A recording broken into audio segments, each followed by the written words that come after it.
Bueno, y como hemos comentado, en el contexto de la invasión de Rusia a Ucrania está haciendo mucho, pero mucho ruido la decisión prácticamente finalizada, aunque todavía con un proceso por delante, de Finlandia y de Suecia de unirse a la Organización del Tratado del Atlántico Norte. Una decisión que podría ser frenada por Turquía, que tiene derecho de veto como cualquier miembro de la OTAN a que entren en la organización estos dos países escandinavos, pero por lo pronto, Rusia está reaccionando con mucha molestia a este anuncio por parte de estos dos países escandinavos. Vamos a hablar al respecto con Rubén Beltrán, embajador eminente de México, ex embajador nuestro ante la Federación de Rusia. ¿Cómo estás, querido Rubén? Me da gusto saludarte. Buenos días, Pascal. Me da mucho gusto saludarte y saludar a tu audiencia. Bueno, como decía yo, ha reaccionado Moscú con mucha molestia ante este anuncio de Estocolmo y Helsinki de eventualmente unirse a la OTAN. Bueno, sí, por otro lado era de esperarse este efecto de, como decimos de manera coloquial, de que salió el disparo chueco, en sentido de que logró crear una reacción muy contundente tanto de Finlandia como de Suecia, pero sí ha tomado ya un cariz que puede ser muy delicado, muy peligroso para las próximas semanas y meses de concretarse esta adhesión de Finlandia primero y Suecia después a la OTAN. Bueno, dos países que habían tenido una tradición pacifista y sin embargo hemos hablado del caso, hemos revisado lo que está sucediendo y se ve que esta iniciativa, tanto entre suecos como entre finlandeses, tiene un gran consenso. Sí, hay un gran consenso nacional, es lo que se advierte, pero no solo el consenso nacional. Vemos que en la mayoría de los países de Occidente hay un gran apoyo. Vimos que el secretario general de la OTAN, Stoltenberg, ha hecho incluso una oferta de un tratamiento fast track, por así decirlo, tratamiento express a la solicitud de estos países. Claro, tú apuntabas muy bien antes de que entráramos que, y eso es importante recordarle a la audiencia, que el Tratado de Washington de 1949, que es el tratado que rige, que norma a la OTAN, prevé que debe de ser una resolución unánime de los 30 países que forman parte del UNAM, la que dé cabida a nuevos miembros. Ya escuchamos, y lo señalaste muy bien, que Turquía ha expresado sus reservas. No ha dicho que no ha dicho que se vaya a negar, pero sí expresó reservas y las verbalizó en varios puntos. Señaló, por ejemplo, que a su juicio había sido un error que en 1952 se admitiera a Grecia en la OTAN, así lo manifestó Erdogan. También recriminó a los países escandinavos que aceptaran lo que ellos consideran terroristas en asilo, es decir, kurdos, les fueran otorgado asilo, y también que se les bloquearan exportaciones turcas a estos países. Estos son como algunos de los agravios que manifestó Turquía, pero yo diría, también habría que ver y guardar atención a lo que pudiera manifestar Hungría. Es otro miembro que ha estado más cercano de Moscú en ocasiones, y ciertamente Francia, no porque Francia simpatizara con Moscú, sino porque pudiera marcar el fiel de la balanza en un aguardar un poco, porque lo que podemos estar ciertos es que esta decisión de la OTAN va a precipitar una crisis que pudiera significar un incremento en la tensión que estamos observando en la región y una respuesta tal vez muy importante de Rusia si se concretan estos nuevos ingresos. Ahora, es interesante lo que nos dices porque hasta ahora la OTAN y la Unión Europea habían presentado un frente unido ante la invasión rusa de Ucrania y esta decisión de Suecia y Finlandia de entrar en la organización que podría ser, digamos, una manifestación de fuerza por parte de Occidente, podría acabar siendo un objeto, un motivo de división. Bueno, sí, sin duda. Y de todos modos, yo le recordaría a la audiencia y conversaría contigo en el sentido de que deberíamos de pensar también que en el origen de la reunión ya advertíamos, el origen de la, perdón, después de la invasión, el origen del, del, del momento que estamos viviendo, eh, ya advertíamos que una posición diferente de Alemania y de algunos otros países, incluyendo Hungría, Ujú. en temas de una supuesta unidad de Occidente o de una expresión monolítica de voluntad. Siempre ha habido algunos matices, lo Ujú. vimos también con el motivo del petróleo y Por del el tema gas energético, ¿no? ruso. Ujú. Es decir, no siempre tenemos una respuesta monolítica. Ahora, también tenemos que señalar de manera muy clara, lo que no cabe duda, y no tenemos ninguna duda nosotros, es el hecho de que la razón, sin duda, desde el punto de vista jurídico, de normas internacionales, etcétera, pues está del lado occidental, no está del otro lado. Las consideraciones que hacemos de una posible complicación por el ingreso de Finlandia y de Suecia son desde el punto de vista de la realidad que tenemos en el escenario. No tienen que ver con la legítima aspiración que tendrían Finlandia o Suecia de pertenecer a un tratado, a una alianza militar, etcétera, como pudiera ser la OTAN, porque tienen un legítimo, su interés es legítimo, y Ujú. claro, las normas que establece la OTAN sí establecen que este interés pues estará normado por una unanimidad o no, y 30 países, recordemos que la OTAN creció muchísimo, de 12 países fundadores de la OTAN en 1949, ahora son 30, pues sí pudiera haber diferentes criterios y pudiera haber alguien que pudiera tratar de marcar un ritmo Ujú. diferente que tiene que ver con lo que está sucediendo en el terreno y que tiene que ver con una aspiración de que esta situación no se empeorara por esa decisión Ujú. en términos de lo que estamos viendo en la guerra que desgraciadamente está teniendo lugar en Ucrania. Rubén, y en caso de que se concretara, ¿qué respuesta prevés o cuáles son las posibles respuestas por parte de Moscú? Yo preveo una muy rápida que tendría que ver con el emplazamiento de misiles en las fronteras. Esa pudiera ser una muy rápida. Ujú. Y la segunda pudiera ser una digamos, y eso, cuando digo las fronteras, quiero decir la frontera con Finlandia, por ejemplo, donde podría haber un emplazamiento de misiles. Ujú. Y lo que también podría darse es digamos, una mayor violencia, un incremento en la fuerza de ataque ruso en Ucrania. Lo que estamos viendo, desgraciadamente, Pascal, es que esta guerra pudiera arrastrarse durante más tiempo Ujú. y eso implica mayores costos para todo el mundo. No vemos que se esté construyendo una salida No. para que las partes involucradas pudieran eh, llegar a un acuerdo y salvar cara. Todos quisiéramos que esto terminara pronto, pero no vemos que en el terreno se esté preparando las cosas como para que terminara pronto. Vemos como que esto está dando Ujú. como para que se pueda arrastrar, un conflicto que se pudiera arrastrar desgraciadamente durante muchos más meses, y esto es un tema que globalmente lo vamos a sufrir todos.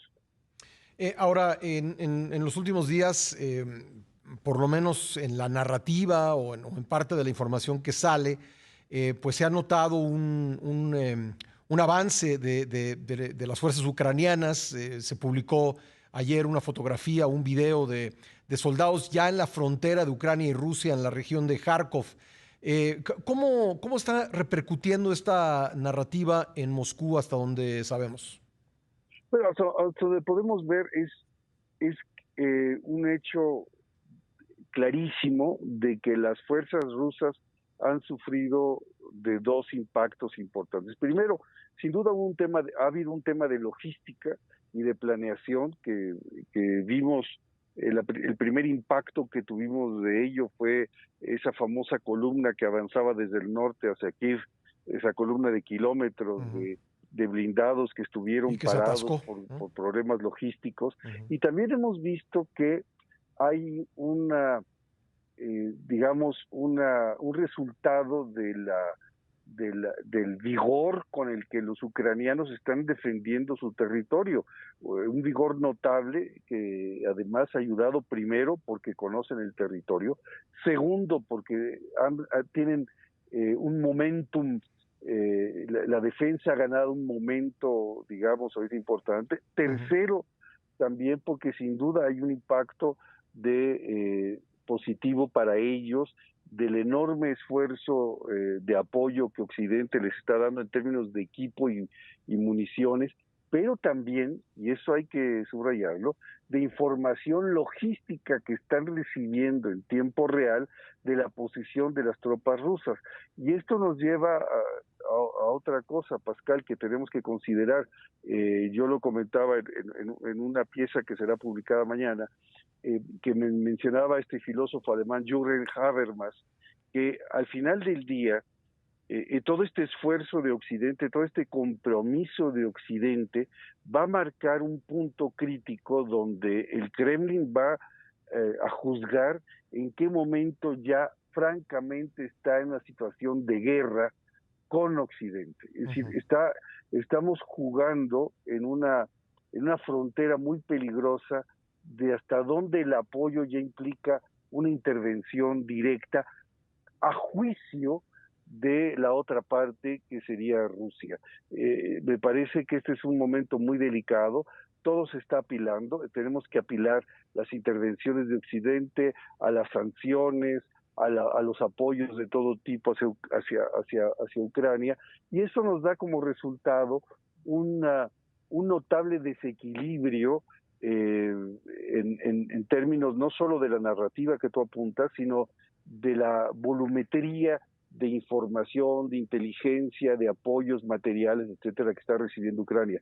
No que los ponga yo en duda, no los justifique, sino que esto está pesando y va a seguir pesando en el ánimo de Rusia para reforzar o no su posición, o ser más agresivos o no en términos de la respuesta que están dando al presente conflicto. Sí, es decir, lo que tú no ves es digamos que esto termina en una retirada, es decir, no es un escenario, por lo menos en el corto plazo. Es decir, lo que tenemos que ver es una cosa es el final que desea, digamos, el imaginario de los que entendemos que los ucranianos son los agredidos, y otra cosa es el final posible. Y eso es un poco lo que tenemos que pensar. ¿Cuál es el final posible? Si lo que el imaginario nos dice que es que vamos a ver una Rusia que se retire derrotada y que después ello implique que sus líderes sean perseguidos en los tribunales internacionales, independientemente de la justicia o no de esas demandas, pues me parece que esto simplemente va a retrasar la solución. Estamos conversando con el embajador Rubén Beltrán, quien nos representó ante la Federación Rusa sobre pues ya este conflicto militar, la invasión rusa que está próxima a cumplir 3 meses. Rubén, me decías, entonces hay que tomar en cuenta, más allá del final que desearíamos todos, de que un país invadido pueda recuperar su integridad territorial, que se le paguen reparaciones de guerra y que se juzgue a quienes hayan cometido crímenes de guerra. Más allá de eso, pues hay que tomar en cuenta la posible solución real a este conflicto, puesto que es pues difícil, por lo menos en el corto plazo, que Rusia vaya a retirarse. Sí, lo que querría yo señalar es precisamente eso. La experiencia nos dice que hay una diferencia entre el final que deseamos, el final que el imaginario busca de justicia para un país, con lo que se consigue al final.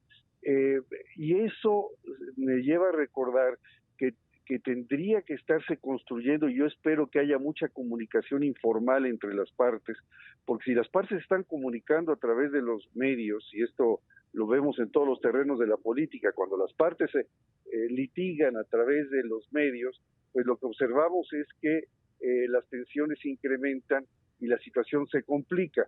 Espero que lo que en diplomacia llamamos los back channels, los canales informales de comunicación, estén sucediendo y se vaya construyendo una salida que permita más o menos salvar cara a las partes, que cada quien se lleve su versión de victoria a casa, una versión de victoria a casa que pudiera garantizarnos que este conflicto termina de una manera razonable. Este tipo de conflictos no terminan con una victoria total. No podemos esperar, nadie puede esperar que el final de esta guerra, ahora como la vemos, y ojalá no tengamos otro escenario en mente, termine como terminó la Alemania nazi derrotada. Esto no está en las cartas. Si esperamos esto suceda en las cartas, estamos apostándole a una hecatombe global. Yo creo que lo que sucederá, ojalá más temprano que tarde, pero no me hago muchas ilusiones, es una especie de acuerdo que lleve a dar alguna satisfacción a las partes, y que desgraciadamente al hacer, no veo un acuerdo de fondo, Pascal, no veo un acuerdo estructural. Lo que veo es que una vez más, como ha sucedido en esa región, tengamos un acuerdo parcial, y eso hace que el embrión de la próxima crisis quede sembrado, y que en algunos años afortunadamente volvamos a tener un conflicto prácticamente por los mismos temas. Hay que recordar que Rubén? Este es un capítulo nuevo de un conflicto que inició hace 32 años. Sí, ¿cuál sería el final aceptable, digamos, el mínimo aceptable para el presidente Vladimir Putin? En mi opinión, yo creo que que Rusia debería de aceptar, uno, la neutralidad ya ofrecida de Ucrania en términos de la OTAN, y digamos que el expediente de Crimea quedara cerrado. Yo no espero que se pudiera exigir de Ucrania una cesión del territorio de Crimea, pero sí, por ejemplo, que quedara en términos de que habría consultas entre las partes, consultas sine die entre las partes en relación con Crimea. También creo que para el Donbass y el Donetsk, una solución que debería de ser aceptable, pero pues no tengo ninguna autoridad, simplemente es una elucubración de mi análisis, es que dentro de una federación de Ucrania, como estaba previsto en los acuerdos de Minsk de 2014 y 2015, dentro de una federación de Ucrania, que tengan autonomía. Lo que ya son las repúblicas autónomas de Donetsk y Lugansk, porque hay que recordarle a la audiencia que desde 1996 en la Constitución de Ucrania ya eran repúblicas autónomas. Esas repúblicas autónomas tuvieran hoy una mayor autonomía de gestión, porque si nos fuéramos a que Rusia quisiera mantenerlas, uno, como repúblicas realmente independientes, separadas de Ucrania, es decir, un poco como el modelo de Abjasia y Osetia del Sur en Georgia, me parece que esto prorrogaría más el conflicto. Y peor aún, si de alguna manera hubiera una especie de declaración de independencia con todos los problemas, como sucedió en el caso de Crimea y Sebastopol, y que después estas repúblicas solicitaran su incorporación a la Federación de Rusia, como sucedió en ese caso. Eso lo veo más complicado. Me parece que el boleto de una independencia dentro de una federación ucraniana y digamos, dejar en estado latente el expediente de Crimea debería de ser una manera de poder llegar a casa y decir, conseguimos el objetivo de lo que de manera eufemística llaman su operación especial, militar especial. Pues vamos a seguir observando esto, Rubén, y te agradezco mucho que nos hayas acompañado esta mañana en el Como programa. siempre, Pascal, un placer acompañarte en tu espacio. Un saludo para la audiencia y ojalá no nos equivoquemos demasiado, porque estamos en un momento muy crítico y equivocarnos en este tema pudiera significar el riesgo de una hecatombe global. Y por cierto, Pascal, se me olvidó decir, habrá que ver qué dice China estos días. China ha estado callada en estos días, habrá que estar atentos a ver qué dice China. Rubén, gracias, abrazo. Un abrazo, hasta luego. Gracias, el embajador Rubén Beltrán.